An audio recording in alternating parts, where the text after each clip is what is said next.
நம்ம தளபதி விஜயோட ஜனநாயகனோட கிராண்டான ஆடியோ லான்ச் ஈவென்ட் இன்னைக்கு மலேசியா நடந்துகிட்டு இருக்கு. இதுக்காக நம்ம தளபதி விஜய் நேற்று கிளம்பி மலேசியாவுக்கு போயிருக்காரு. மொத்தமாக 80,000 பேர் இந்த ஆடியோ லான்ச் ஈவெண்ட்டில் கலந்துக்கிறாங்க. அனிருத் நம்ம தளபதியோட ஒர்க் பண்ணி ஹிட்டான எல்லா சாங்ஸுமே இன்னைக்கு பர்ஃபார்ம் பண்ண போறாரு. ஆட்லி நெல்சன் முக்கியமான செலிபிரிட்டிஸும் இன்னைக்கு ஈவெண்ட்டில் கலந்துக்கிறாங்க. ஆக்டர் நம்ம தளபதி விஜயோட லாஸ்ட் ஈவெண்ட் இதுதான். ஸோ எல்லாருக்குமே இது ஒரு மறக்க முடியாத ஈவெண்ட்டாக கண்டிப்பாக இருக்கும். தளபதி எல்லா ஆடியோ லான்ச்லையுமே ஒரு குட்டி கதை ஒன்று சொல்லுவார். ஸோ அவரோட கடைசி குட்டி கதை இந்த ஆடியோ லான்ச்சில் தான் இருக்கும். மோஸ்ட்லி இந்த ஆடியோ லான்ச் ஜனவரி ஃபர்ஸ்ட் வீக்கெண்டில் ஜி தமிழில் ப்ரீமியர் பண்ணிடுவாங்க. ஜனவரி 2 இல்லை 3 ப்ரீமியர் ஆகிடும். இது இப்போதைக்கு அப்படி தான் நியூஸ் வந்திருக்கு. கரெக்டான டேட் தெரிஞ்சால் நம்ம டெய்லி வீடியோவில் அப்டேட் பண்ணிடுறேன். நம்ம தளபதி விஜயோட ஜனநாயகன் மூவிலேருந்து அடுத்த சிங்கிள் சாங் இப்போ வந்திருக்கு. சாங்கோட நேம் செல்ல மகளே.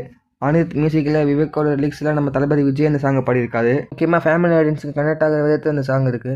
தளபதியோட படங்களில் ஃபேமிலி ஆடியன்ஸோட க்ரௌடு பெரிய அளவில் இருக்கும். ஸோ இந்த பொங்கலுக்கு அந்த ஃபேமிலி ஆடியன்ஸோட க்ரௌடு இன்னுமே அதிகமாக கொண்டு வர போகுது. சாங்கோட லிங்க் கீழே டிஸ்கிரிப்ஷனில் இருக்குது. வினோத் டாக்ஷனில் ஒரு பெரிய எக்ஸ்பெக்டேஷனோட மூவி வர ஜனவரி 9 ரிலீஸ் ஆக போகுது. நான் சொன்ன இன்ஃபர்மேஷன் உங்களுக்கு ஓகே, அதனால் ஷேர் பண்ணி சப்ஸ்கிரைப் பண்ணுங்கள்.